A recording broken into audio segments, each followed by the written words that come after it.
حضرت علی کا فرمان ہے کہ اس چیز کا غم نہ کریں کہ آپ نے غلط انسان پر اپنی محبت ضائع کر دی، کیونکہ اللہ تعالیٰ وہی محبت آپ کو صحیح انسان کے ذریعے واپس لوٹا دے گا۔ حضرت محمد صلی اللہ علیہ وآلہ وسلم نے فرمایا، 3 موقعوں پر دعا مانگو، اس وقت دعا رد نہیں ہوگی۔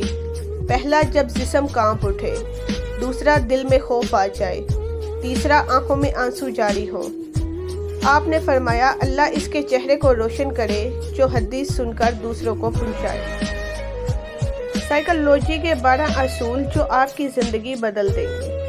پہلا، گلے شکوے کرنے والوں میں مت بیٹھیں، وہ آپ کو بھی نہیں چھوڑیں گے۔ دوسرا، زندگی میں آپ جو بھی چاہتے ہو وہ آسانی سے نہیں ملے گا۔ تیسرا، آپ کی زندگی صرف آپ تبدیل کر سکتے ہیں اور کوئی نہیں۔ چوتھا، جو عزت نہ کرے اس سے دور ہو جائیں۔ پانچواں، دھوکہ ہمیشہ اپنوں سے ملتا ہے۔ چھٹا، جب آپ حد سے زیادہ کسی کو چاہتے ہو تو وہ آپ سے دور ہو جاتا ہے۔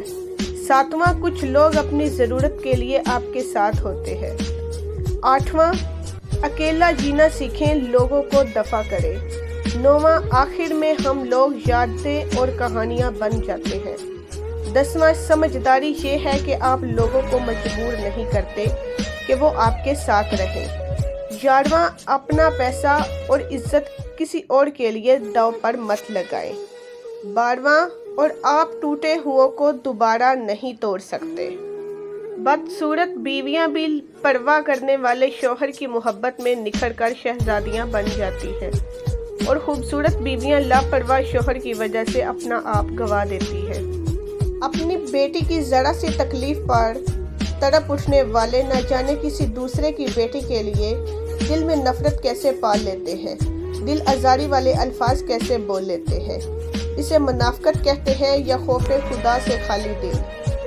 بیوی سے ہنسنا، مسکرانا، اس کی غلطیوں پر معاف کرنا، غصے کو برداشت کرنا، اس کی تکلیف اور راحت کی باتیں سننا، اس کو خوش رکھنا، اس کو باہر سیر و تفریح پر لے جانا، اس کو جیب خرچ دے کر حساب نہ لینا، یہ سب کچھ عبادت میں شامل ہے۔ رات بھر نفل پڑھنا اور بیوی سے سیدھے منہ بات نہ کرنا خلاف سنت ہے۔ عورت معاف کر دیتی ہے لیکن بھولتی نہیں، پھر معاف کرتی ہے لیکن بھولتی نہیں، پھر معاف کرتی ہے لیکن بھولتی نہیں، اور پھر اچانک کسی معمولی بات پر اس کو وہ سب ایک دم یاد آ جاتا ہے اور پھر وہ معاف نہیں کرتی۔ پھر لوگ کہتے ہیں یہ بھی کوئی بات تھی گھر اجڑنے کی۔ عورتوں کو گھورنا چھوڑ دیں، کیونکہ ان میں ایسا کچھ بھی اضافی نہیں جو گھر میں موجود آپ کی ماں، بہن یا بیٹی میں نہ ہو۔ حضرت آدم علیہ السلام خود کو اکیلا محسوس کرتے تھے تو اللہ نے صرف ایک عورت بھیجی، 4 نہیں۔ جب آدم ایک ہی عورت کے ساتھ زندگی گزار سکتے ہیں تو آج کا آدمی بھی ایک عورت کے ساتھ خوش رہ سکتا ہے۔ بس دل غیرت مند ہونا چاہیے، ورنہ 4 کیا دنیا کی ساری عورتیں بھی کم ہیں۔